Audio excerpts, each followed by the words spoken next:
Hey, I'm Dave Harden, and just take a quick look. See all that grass? I used to have to mow it. I did it for years and years and years. And today, I'm actually running for Congress. So thank you for joining me. January 6th, it changed everything. Andy Harris fueled an insurrection.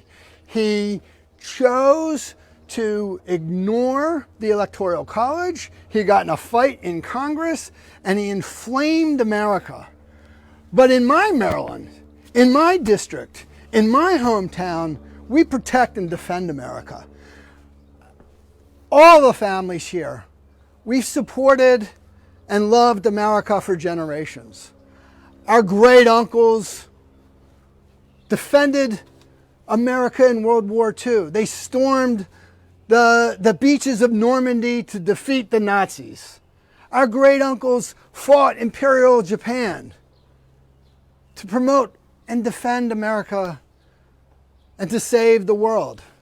Our father-in-laws pushed out communist China in Korea. That's what we do in this district.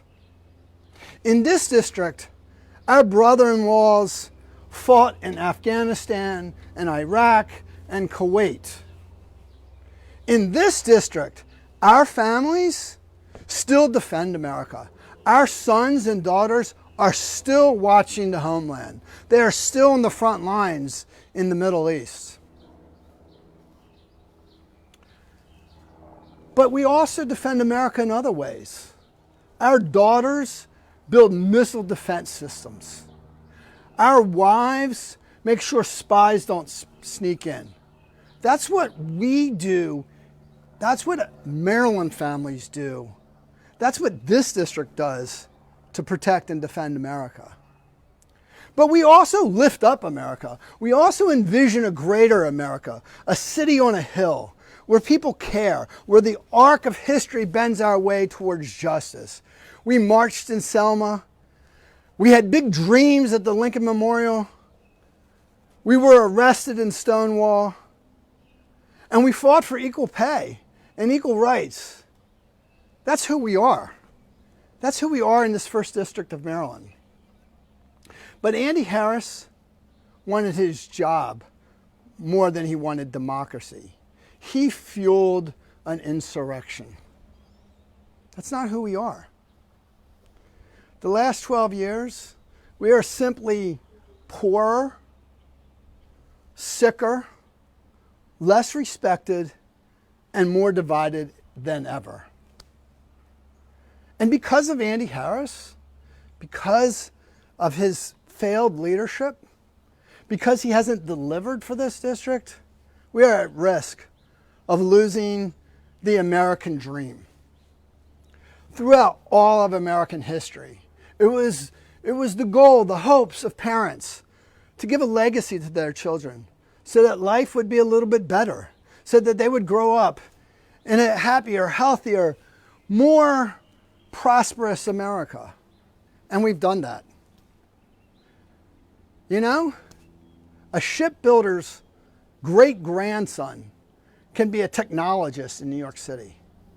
A shipbuilder's grandson can run for Congress.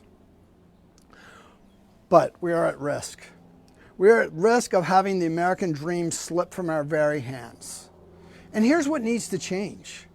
Hardworking families need to have access to health care. They need to know that when they buy the meds or go to the emergency room or help their mothers, that they won't go bankrupt, that they can still pay for the mortgage, or that they can still pay the rent. That's part of the American dream. Part of the American dream means, too, that no matter where your kids go to school, they have access to quality education, that they are able to achieve their greatest potential. I went to Carroll County Public Schools many, many years ago. I'm a proud graduate. And yet, the inequality in access of education now is threatening that very opportunity for kids to grow up and be their big selves. And broadband. We need broadband. Broadband is the new infrastructure. If we are not connected, then our businesses can't grow. If we're not connected, then our students can't learn. And it's very simple. From Ocean City to Tawnytown, in Elkton and in Salisbury, we have extraordinary markets that are close by. But without broadband, we can't access those markets. So Andy Harris really has failed us. But here's my plan. Here's our way to recapture that American dream. We're going to build the infrastructure right now.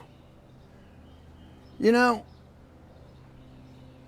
when we build this infrastructure, we will create great new jobs.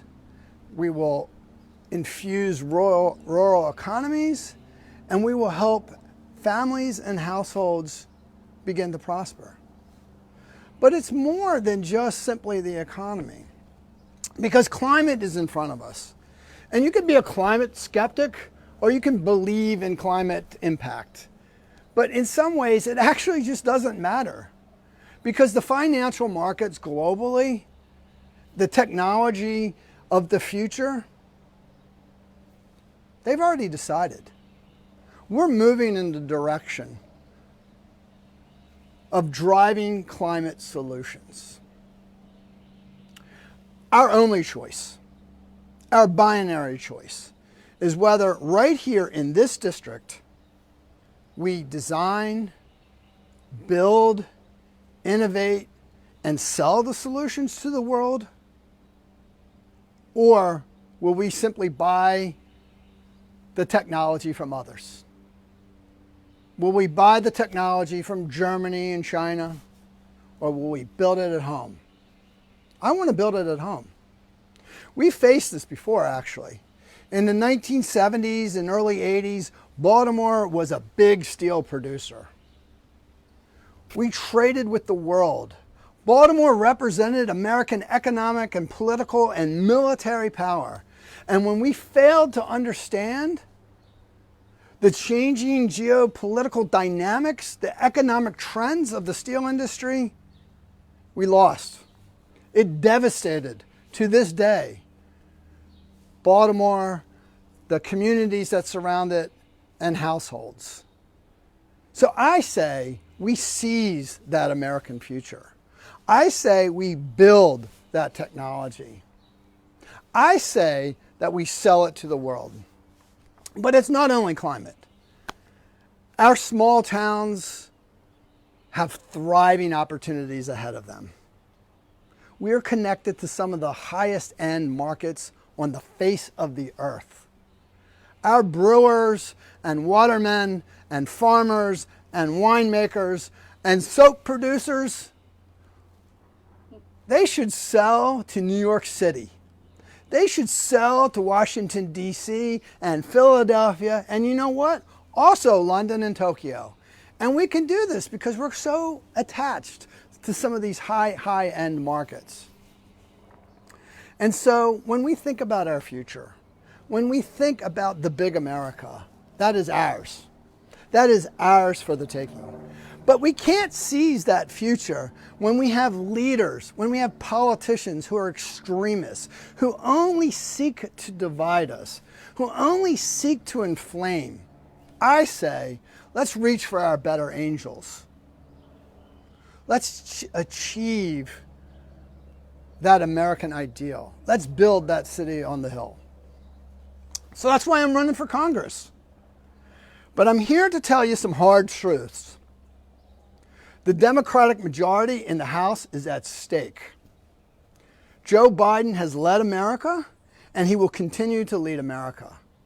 But if we lose the House majority in the district, then all that comes to an end.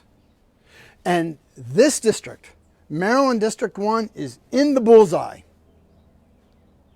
Redistricting may or may not happen, but the ability to change this state, this district, this future is in our hands. We can literally unseat Andy Harris, but it's going to be a tough race. And I have fought and served and worked in the most difficult places on the face of the earth. And I'm ready to bring that home to this district, to Maryland, to America. So join me as we launch our campaign today to restore decency to the 1st District. Join me as we build a movement to restore Maryland and America. Thank you. God bless America.